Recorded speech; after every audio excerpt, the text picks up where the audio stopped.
para meditar en este día se encuentra en Apocalipsis 7 del 15 al 17.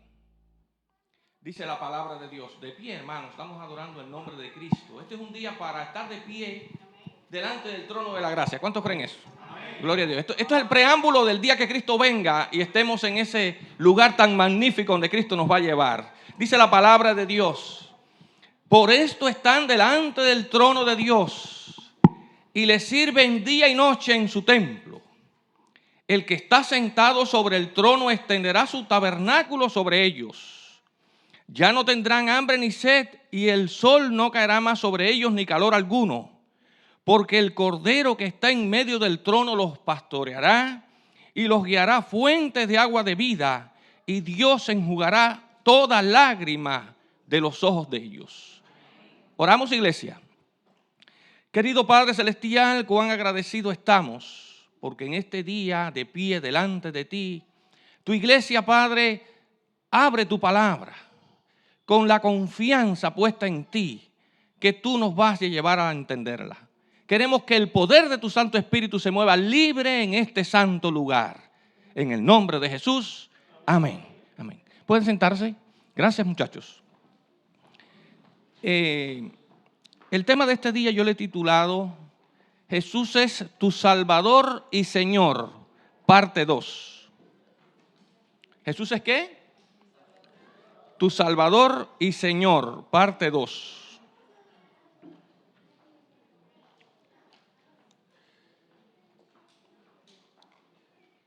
Gloria a Dios. En este día vamos a aprender 3 cosas. La primera, definir el proceso de revelación como un mecanismo surgido en la sabiduría y la soberanía de Dios para poner en obra el plan de salvación. Segundo lugar, todas las promesas que Dios le dio a su pueblo a través de la historia bíblica va a tener su cumplimiento total en el remanente del pueblo de Dios en el tiempo del fin. Y en tercer lugar, Jesús desea ser tu Salvador y Señor en este día para convertirnos en santos que hereden la patria celestial, llenos de su Santo Espíritu. ¿Cuántos en este día quieren abrir el corazón a Jesucristo? Quieren decirle al Señor, Señor, yo quiero que tú me conviertas, Señor, en tu siervo y tú seas para mí mi Salvador y mi Señor. ¿Qué cosa es que Jesús sea nuestro Salvador? ¿Qué significa eso? O sea, Jesús nos quiere salvar a nosotros de nuestros pecados. ¿Cuántos creen eso? Ahora, Jesús no nos quiere salvar a nosotros en nuestros pecados. Entonces, Jesús quiere ser más que un Salvador que te rescata de lo malo de este mundo. Nosotros los seres humanos, cuando tenemos un problema y conocemos de Cristo, nos tiramos de rodillas clamando, ¿sí o no? Por ahí hay un dicho popular que dice que la gente se acuerda de Dios cuando truena, ¿no verdad? Ahora Jesús quiere ir un paso más allá en este día. Quiere convertirse también en nuestro Señor. Entonces Jesús quiere ser nuestro Salvador, pero también quiere ¿qué? Ser nuestro Señor. O sea, que vivamos para Él no solamente el día que tenemos un problema y queremos que Él nos salve, sino que dedicamos nuestras vidas a Dios de forma total. Cosa difícil para todos nosotros, porque el pecado no nos permite obedecer perfectamente. Hoy vamos a aprender algunas cositas bien bonitas.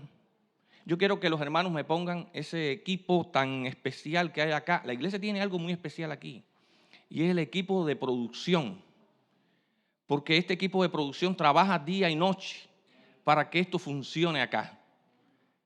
Y toda una semana, nosotros venimos esta mañana aquí y nos gozamos alabando el nombre de Cristo. Pero hay un equipo de producción que constantemente ellos están coordinando todo lo que se va a hacer acá. Perfilando las cosas, arreglándolo todo de una forma espectacular. ¿Cuántos desean agradecer a Dios por ese equipo de producción que están ahí? ¿Cuántos van a orar por ellos? Para que eso sea una bendición siempre. Entonces yo le pedí a este equipo de producción que me trajera algo acá. No lo pude traer en la semana pasada, por eso esta es la segunda parte de mi tema. Pero ellos, con esa pericia que tienen, esa cosas tan bonitas. Me prepararon este gráfico que tenemos aquí, yo lo tengo allá.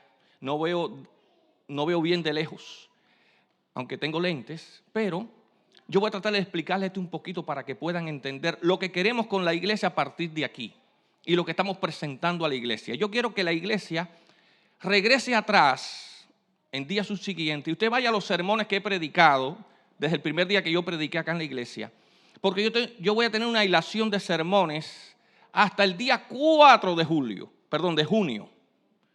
El 4 de junio yo quiero hacer algo especial con esta iglesia. Ya hablamos el pastor con la directora misionera. Queremos hacer ese día un sábado misionero especial acá en nuestra iglesia.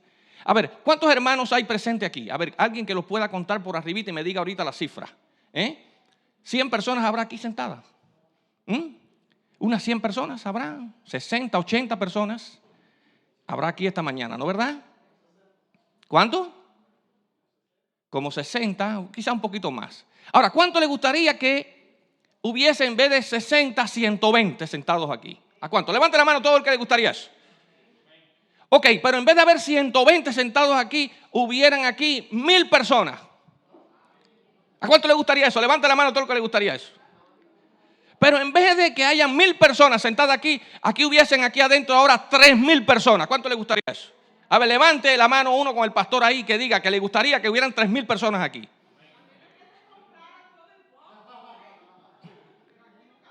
No cabríamos 3000 personas. Yo creo que sí íbamos a caber 3000 personas aquí de pie, apretado, pero íbamos a caber 3000 personas. ¿A cuánto le gustaría una iglesia potente esta mañana? A ver, que lograra traer aquí 3000 personas. Algunos van a decir, el pastor Nava está loco. Pero yo te voy a lanzar un desafío desde aquí al 4 de junio. Para que tú como iglesia te junte conmigo. Para que vea cosas gloriosas para el nombre de Cristo. Porque Cristo quiere hacer cosas grandes con esta iglesia. Y eso lo vamos a ver. Por eso empieza a escuchar todos los sermones. Yo voy a predicar el miércoles que viene. Y todos los sermones que voy a predicar tienen que ver con lo que yo voy a presentar acá el 4 de junio. Porque yo el 4 de junio le voy a presentar un seminario acá de mi persona que te va a desafiar ese seminario. Y si tú quieres una iglesia que se duplique en un año, se triplique hasta el reino de los cielos, si tú quieres que eso ocurra con tu iglesia, tú vas a hacer lo que ese seminario te va a enseñar el 4 de junio. Pero ahora hoy vamos a otra cosita, que es la base de lo que yo voy a presentar ese día. Entonces, el proceso de revelación de Dios, del plan de salvación. Esto que está aquí no es más, esto no es un invento mío. Esto es teología adventista. Esto lo tomé yo con permiso de un profesor que yo tuve en mi clase de teología del Antiguo Testamento, que algún día va a escuchar este sermón, y yo lo traigo a la iglesia de Boca Ratón en este día, pero adaptado a mí y a la iglesia. Entonces, ahí hay 4 montecitos. Esos 4 montecitos que hay allí es la agrupación del profetismo bíblico desde el tiempo de Moisés hasta que Cristo venga. Y ahí está revelado el proceso de revelación. Entonces, el proceso de revelación proviene de Dios. Dios es la fuente de la revelación. Dios echó a andar el plan de salvación cuando Adán y Eva pecaron en el Edén. Plan de salvación hecho desde antes de la fundación del mundo. ¿Cuántos creen eso? Pero no estaba puesto en práctica. Y a partir de allí se puso en práctica el plan de salvación. Entonces Dios es la fuente de la revelación. Ahora, Dios usó a un grupo de hombres y mujeres a través del tiempo, que estos hombres y mujeres se llamaron profetas. ¿Cuántos están conmigo? Que fueron los profetas que Dios usó. Ok, lindo. Entonces, Dios revelaba su voluntad a los profetas. Ahora, los profetas quedaban inspirados. ¿Quiénes quedaban inspirados? Los profetas. Y los profetas Dios los usó para transmitir un mensaje ¿a quién? Al pueblo de Dios a través de la historia. Y entonces cuando el profeta le daba el mensaje al pueblo de Dios, entonces el pueblo de Dios quedaba iluminado. O sea, recibía la luz de Dios.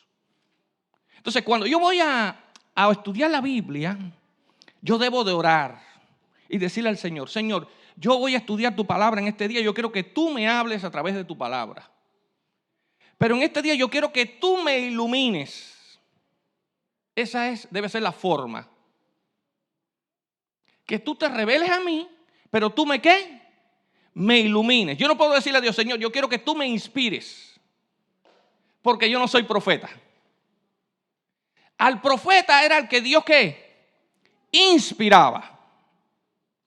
Entonces, el proceso de revelación sale de Dios como la fuente, usa al profeta como medio para iluminarme a mí, que soy el pueblo de ¿quién?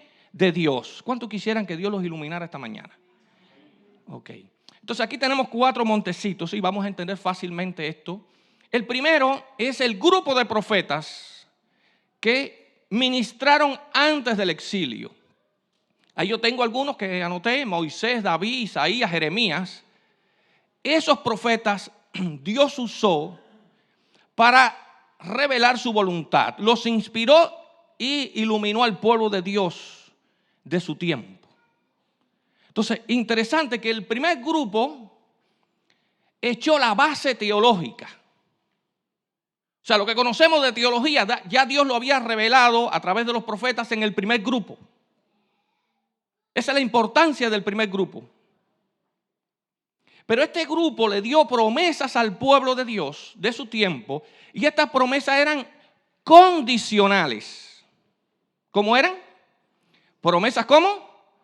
Condicionales. Yo le voy a buscar aquí algunas promesas condicionales que están en el libro de Éxodo capítulo 19. Yo lo tengo por aquí. Dice acá. Éxodo 19, dice versículo 3. Y Moisés subió a Dios y Jehová lo llamó desde el monte diciendo: así dirás a la casa de Israel, a la casa de Jacob, y anunciarás a los hijos de Israel. Dice: vosotros viste lo que hice a los egipcios y cómo os tomé sobre las alas de águilas y os he traído a mí. O sea, ¿qué Dios hizo? Sacó al pueblo de Israel ¿de dónde?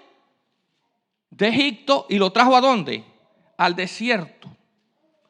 Y dice que mandó a buscar a Moisés, y Jehová lo llamó y le dio un mensaje ¿para quién? Para el pueblo, y diciendo: así dirás ¿a quién? A los hijos de Jacob. ¿Y a quién? Y a la casa de Israel: vosotros viste lo que hice a los egipcios y cómo os tomé sobre las alas de águilas y os he traído a mí. Ahora pues, si diereis oído a mi voz y guardareis mi pacto, vosotros seréis mi especial tesoro sobre todos los pueblos de la tierra. ¿Ahí hay una promesa, sí o no? Hay una promesa. Pero esa promesa ¿cómo era? Condicional. ¿Qué quería Dios con el pueblo de Israel? ¿Cuál era la condición? Si dieras ¿qué? ¿Oído a qué? A mi voz. La única condición ¿cuál era, hermano? Escuchar a Dios. No había otra condición. Perdón. Así de sencillo. Si dieres oído a mi voz, vosotros se van a convertir en mi especial tesoro. ¿Por qué? Dice la Biblia: porque mía es toda la tierra. Gracias, hermanos. ¿Qué hicieron ellos? Otro día vamos a profundizar en esto. Ellos, cuando Dios fue a revelarse, ¿qué hicieron? Salieron huyendo. Y tomaron a Moisés y le dijeron a Moisés: oye, Moisés, ve tú y escucha a Dios, porque si nosotros nos acercamos nos vamos ¿a qué? A morir. Lo interesante del pasaje, vamos a repetirlo acá. Éxodo 19.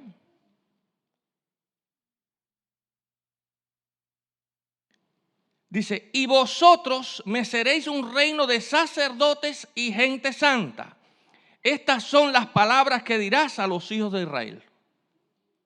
O sea que Dios quería convertir al pueblo de Israel en un pueblo ¿cómo? Santo. En el principal pueblo de toda la tierra. En otras palabras, les dijo que no eran mejor que nadie, que eran insignificantes. Pero gloria a Dios, que Dios usó a Moisés para transmitir este mensaje. Gracias, hermano.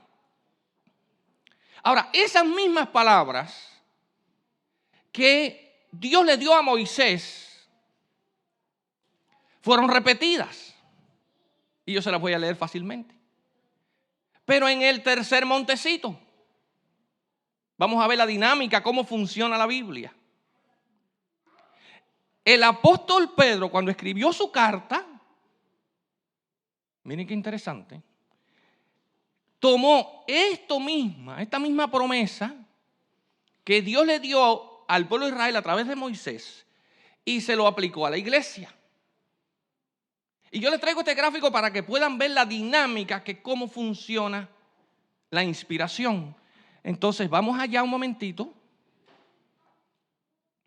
Primera de Pedro, capítulo 2, versículos del 4 en adelante. Dice, acercándoos a él piedra viva, desechada ciertamente por los hombres, mas para Dios escogida y preciosa. Vosotros también, como piedras vivas, sed edificados como casa espiritual y sacerdocio santo. ¿Qué empieza a decir Pedro? Que Dios quiere ¿qué? Convertirlo en un sacerdocio ¿cómo? Santo. Para ofrecer sacrificios espirituales aceptables a Dios por medio de Jesucristo. Dice el verso 9.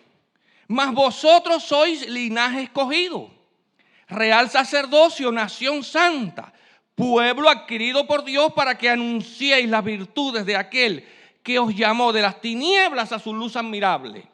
Vosotros que en otro tiempo no erais pueblo, pero que ahora sois el pueblo de Dios.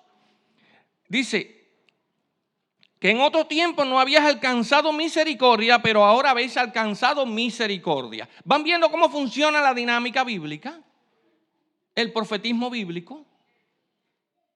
Entonces, un profeta vivió en un tiempo, le dio un mensaje inspirado por Dios, pero otro profeta en otro tiempo tomó de allá y lo aplicó al pueblo de Dios en su tiempo.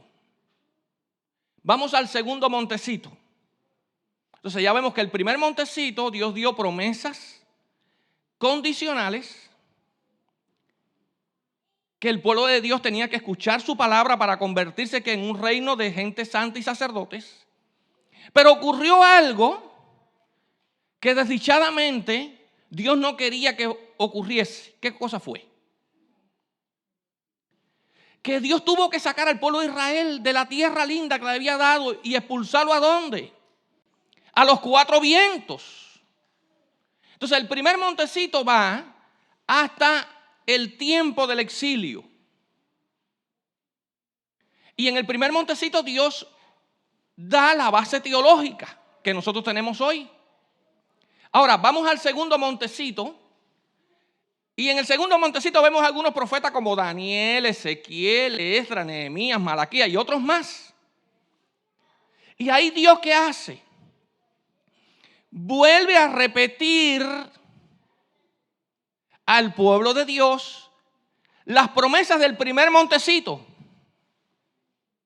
y le vuelve a dar nuevas promesas.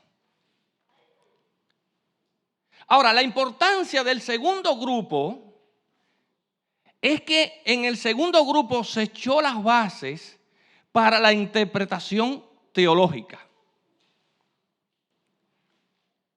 O sea que con Esdras y Nehemías, dice la Biblia allí, que Dios cuando regresaron de la cautividad babilónica, organizaron escuelas para estudiar la Torá. Y no lo voy a leer o buscar por honor al tiempo, en otra ocasión lo vamos a hacer. Pero dice que reunía al pueblo, dice todo lo que podían escuchar y qué más, y entender la palabra. Y leían la palabra de Dios desde la mañana hasta ¿dónde? Hasta la tarde. Y ellos crearon las escuelas de los profetas y las escuelas de interpretación de la Biblia con el método historicista de interpretación bíblica, que en otra ocasión lo vamos a estudiar cómo interpretamos nosotros los adventistas la Biblia. Porque nosotros necesitamos un método para interpretar. Yo siempre le digo a los hermanos que los adventistas somos especialistas en el contenido bíblico. Pero para usted poder entender la Escritura tiene que tener un método de interpretación. Y ese método es el método historicista que usó Esdras y Nehemías, que desdichadamente los judíos para el tiempo de Cristo lo habían alterado, habían creado otro método, y Cristo tuvo que reavivar ese método historicista. Ahora, ¿qué ocurrió con el segundo montecito? Desdichadamente dice allí el Evangelio que cuando Cristo vino, dice, los suyos no lo recibieron. Y esas promesas condicionales que Dios le había dado al segundo grupo, Dios se la transfirió ¿a quién? A la iglesia, al tercer grupo. Y ya yo leí algo de Pedro, de todos los textos bíblicos que ahorita vamos a ver ahí. O sea, Dios toma a Pedro y le dice, las promesas que yo le di a mi pueblo Israel en el primero y segundo montecito, ahora aplícasela ¿a quién? A la iglesia. ¿Están conmigo, iglesia? ¿Están entendiéndome? ¿Me hago entender? ¿O está muy complicado? No está muy difícil, ¿no, verdad? Entonces, en el tercer grupo vemos ahí un grupo de profetas. Mateo, Marcos, Pablo, Juan, que toman promesas del primer grupo, se la aplican a la iglesia, toman promesas del segundo grupo, se la aplican a la iglesia, y Dios que da nuevas promesas. Pero todas esas promesas eran ¿cómo? Condicionales.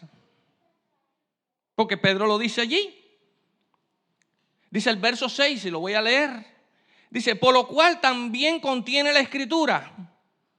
Primera de Pedro capítulo 2, que yo salté ahorita ese texto para dejarlo para ahora. He aquí pongo en Sión la principal piedra del ángulo, escogida y preciosa. Y el que creyere en ella, no será ¿qué? Avergonzado. Eso lo toma Pedro de Isaías. O sea, Pedro no lo inventó, tomó el texto ¿de dónde? Del primer grupo. Dice, para vosotros pues los que creéis en él es precioso, pero para los que no creen, ¿cuál es la condición que Pedro está poniendo? Creer. Está hablando de quién? De la piedra angular. Que la roca que golpeó Moisés era símbolo de quién? De Cristo. Y Pedro está haciendo una aplicación teológica del Antiguo Testamento a la iglesia. Mira, vamos a repetirlo. He aquí pongo en Sión la principal piedra del ángulo, escogida y preciosa. El que creyere en él, ¿qué será? No será avergonzado. Entonces la condición primaria para recibir la salvación, ¿qué cuál es? Creer en Jesucristo. La principal piedra ¿de qué? Del ángulo. Eso lo dice San Pedro. Ahora, ¿qué ocurre si no creemos en Cristo? ¿Es una condición, sí o no? Es condicional. Dice la piedra, verso 7, dice la piedra que los edificadores desecharon ha venido a ser la cabeza del ángulo. Dice el verso 8, y piedra de tropiezo y roca de caer, porque tropiezan en la palabra siendo desobedientes, a la cual fueron también destinados. O sea que el pueblo de Israel no recibió a Cristo. ¿Por qué? Por orgullo y presunción. ¿Sabe que en esta semana conozco a otra señora evangélica ella, que ella trabaja para unos judíos en la playa? Y empezamos a conversar y me preguntó, ¿por qué los judíos no creen en Cristo? Le digo, yo el próximo sábado voy a hablar de ti. Y voy a explicar brevemente por qué, por 3 razones. Primero, estaba profetizado en la Escritura. ¿Sí o no? ¿No lo dice Isaías ahí? ¿Y el Salmo? El Salmo dice, la piedra que edificaron los edificadores, o la piedra que los edificadores desecharon ha venido a ser ¿qué? Cabeza del ángulo. ¿Y piedra de qué? de tropiezo. Y eso tenía que cumplirse. ¿Se cumplió en la cruz del Calvario, sí o no? En segundo lugar, el primer lugar fue que estaba profetizado. Segundo lugar, por falta de fe. No creyeron en Cristo. Y la primera condición que Dios da es ¿qué? Creer en Cristo. Así que en este día, iglesia, tienes que abrirle tu mente y tu corazón por la fe a la persona de Cristo. ¿Cuántos van en este día a abrirle el corazón y la mente a Jesucristo? Si tenemos dudas, tenemos que pedirle al Señor, Señor, ayúdame a creer en ti. Señor, tengo falta de fe.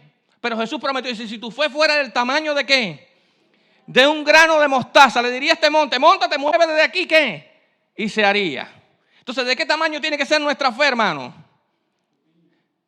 Bien chiquitita. No hace falta una fe tan grande. Solamente confiar en Cristo y van a hacer milagros en nuestras vidas. ¿Cuántos quisieron milagros del Señor en esta vida, en este momento? Gloria a Dios. ¿Ve? Ahora, ¿qué pasó con el tercer montecito? Yo tengo el gráfico ahí hasta 1798. Pero hacia el siglo IV de la era cristiana, hacia el 538, aquella mujer linda de Apocalipsis, vestida como el sol y la luna, vestida de ropas blancas, ¿no verdad? Dice la Biblia, se convirtió ¿qué? En una mujer llena de púrpura y escarlata. Eso fue lo que sucedió. La iglesia dejó a un lado la sencillez del evangelio y no cumplió las expectativas, porque las promesas son ¿cómo? Condicionales. Y cuando la filosofía griega se ligó con la teología cristiana, esa mujer linda se convierte en la iglesia del parque. ¿Sabes tú cuál es la iglesia del parque hispano?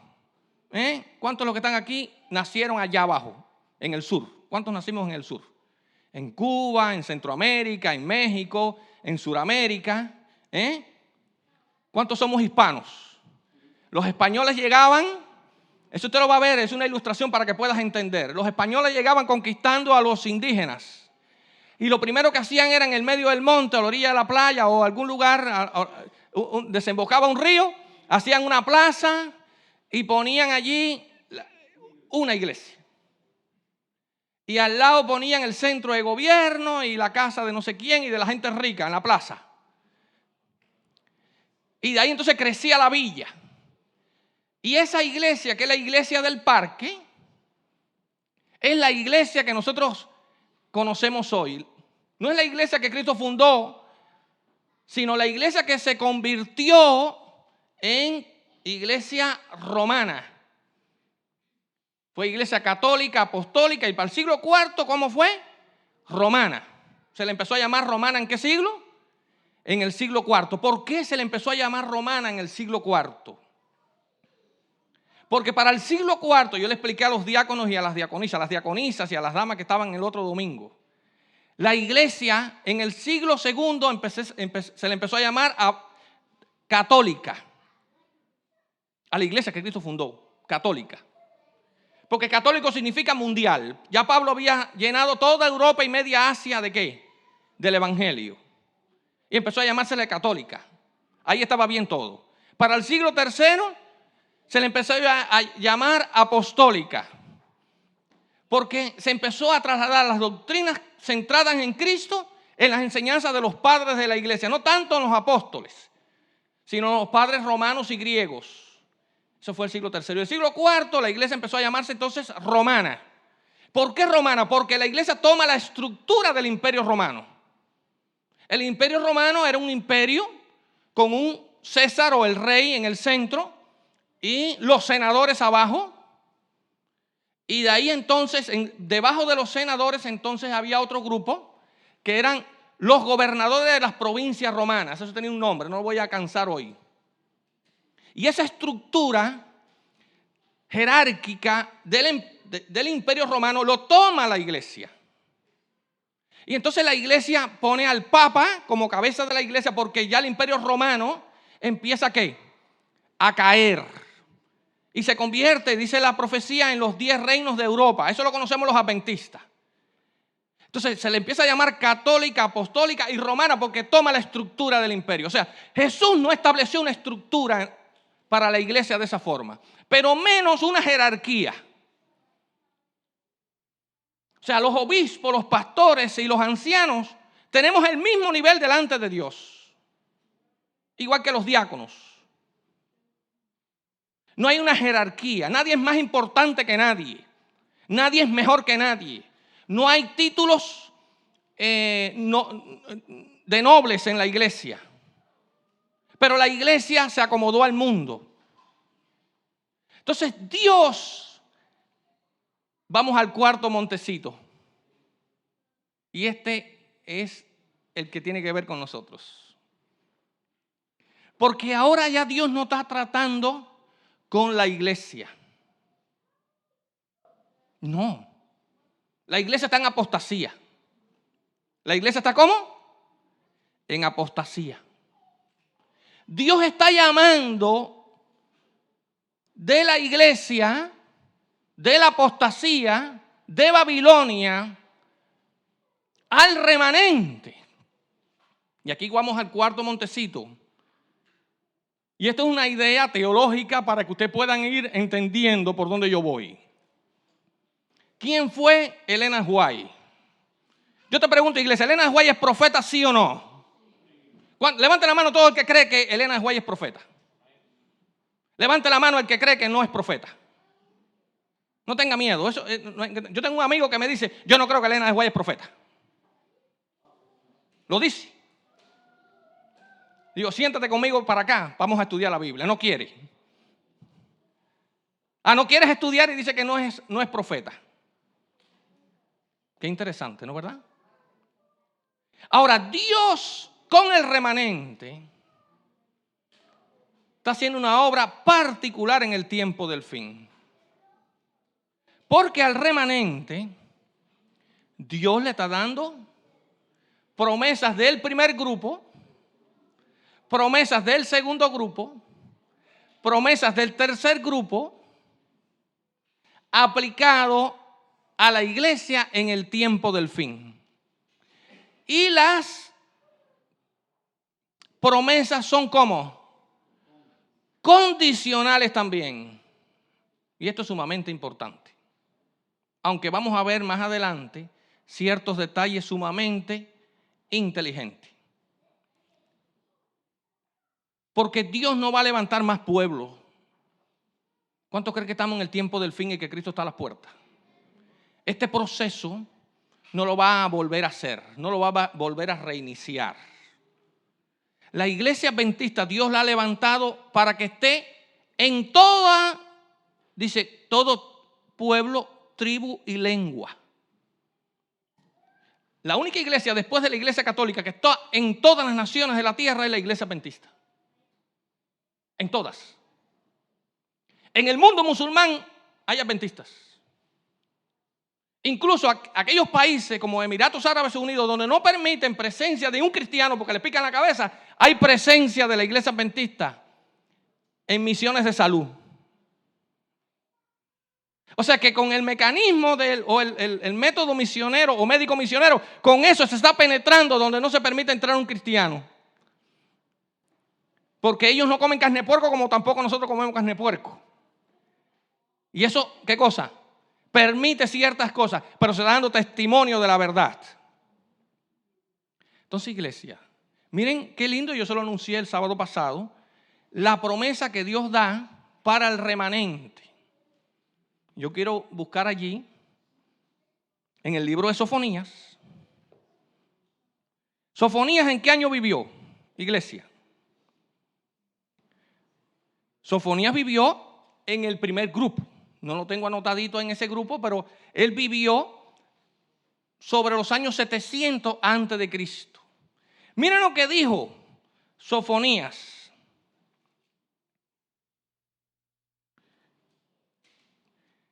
Dice Sofonías capítulo 3,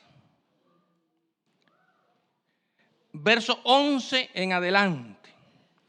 En aquel día, ¿cuándo? en aquel día. ¿Era para qué? Para un futuro. Esta promesa se le está dando al pueblo de Israel para el regreso del cautiverio. Escuchen, iglesia. En aquel día no serás avergonzada por ninguna de tus obras con que te rebelaste contra mí. ¿El pueblo de Israel era un pueblo rebelde, sí o no? Dice, porque entonces quitaré de en medio de ti a los que se alegran en tu soberbia. Y nunca más te ensoberberás en mi santo monte. Dejaré en medio de ti un pueblo humilde y pobre, el cual confiará en el nombre de Jehová.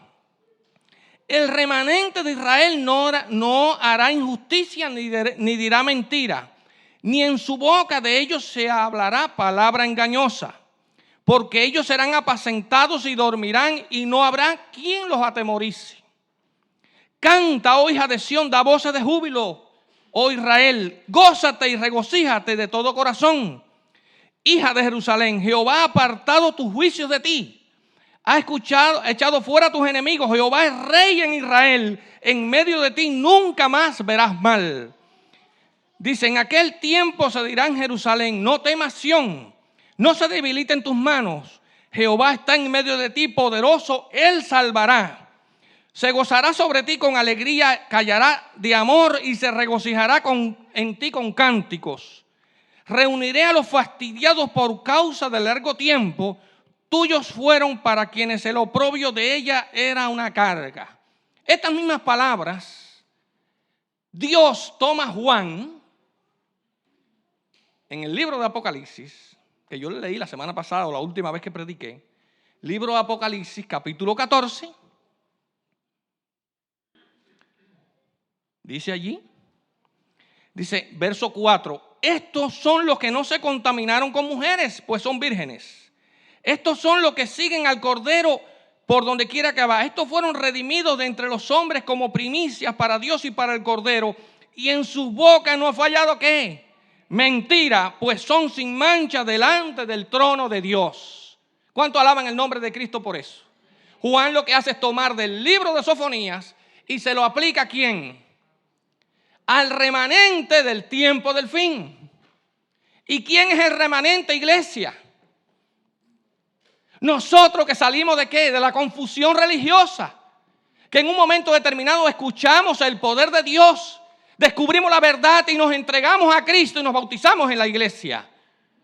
¿Cuántos en este día quisieran seguir adelante como pueblo de Dios? ¿Habrá alguien aquí que no le haya entregado el corazón a Cristo todavía? Que no se haya bautizado en la iglesia. ¿Habrá alguien aquí? ¿Cuántos quisieran que estos bancos se llenaran? ¿Cuántos quisieran eso, iglesia? Una persona me dijo en una ocasión, pastor, estos bancos son para los ángeles. Y yo le dije, no. Yo sé que los ángeles vienen y se sientan. Pero estos bancos no fueron hechos para ángeles, como tampoco el arca de Noé fue hecha para animales. El arca de Noé fue hecha ¿para quién? Para seres humanos. Pero los seres humanos del tiempo de Noé fueron más animales que ¿quién? Que las bestias. Y no entró nada más que Noé con su familia. Pero entraron por fe. Y Dios dijo, no van a entrar los hombres, van a entrar los animales. Pero cuando vayamos al cielo, dice Apocalipsis 7. Apocalipsis 7 es una cosa espectacular. Dice la Biblia, por eso están delante del trono de Dios. Y le sirven ¿cómo? De día y de noche en su templo. El que está sentado sobre el trono extenderá su tabernáculo sobre ellos. Ya no tendremos hambre ni sed y el sol no caerá más sobre cada uno de nosotros, ni calor alguno, porque el Cordero que está en medio del trono los pastoreará. ¿Qué hará Cristo con nosotros, iglesia? Nos pastoreará. Nos llevará fuente de agua viva. Nos dará la comida a nuestro tiempo. ¿Habrá alguien aquí en este día que quiera decirle al Señor, Señor, yo quiero entregarme a ti? Yo quiero que tú me uses para glorificar tu nombre. Yo quiero unirme al pastor Nava y al pastor Milko el día 4 de junio. ¿Habrá alguien aquí que quiera ponerse en pie? Y diciéndole al Señor, Señor, yo me voy a unir al pastor porque yo quiero que mi iglesia se llene de gente. Yo quiero que estos bancos se llenen de gente porque ese día queremos traer a los 20 y tantos que tiene la hermana en la clase bautismal esa linda que estamos orando por ellos y presentarlos a la iglesia. ¿Cuántos quisieran eso, que esos 20 y tantos hermanos viniesen aquí, que no están bautizados y se entregaran a Cristo ese día? ¿Cuántos quisieran orar conmigo en este día por eso? ¿Cuántos quieren ponerse en pie en este día y decirle, Señor, yo quiero ir y hacer esa obra linda con el pastor Nava y con el pastor Milko? Qué lindo, ¿no verdad? Tú quisieras eso también, ¿no verdad? Gloria a Dios, qué lindo. Nos quedan 2 minutos. ¿Alguien tiene algún pedido de oración especial esta mañana? Levante la mano a alguien que tenga un pedido de oración especial. Qué lindo, ¿no verdad? Por ahí hay algunos. Yo voy a orar ahora. En unos minutitos. Nos quedan como 3 minutos. Jesús quiere usarte para glorificar su nombre.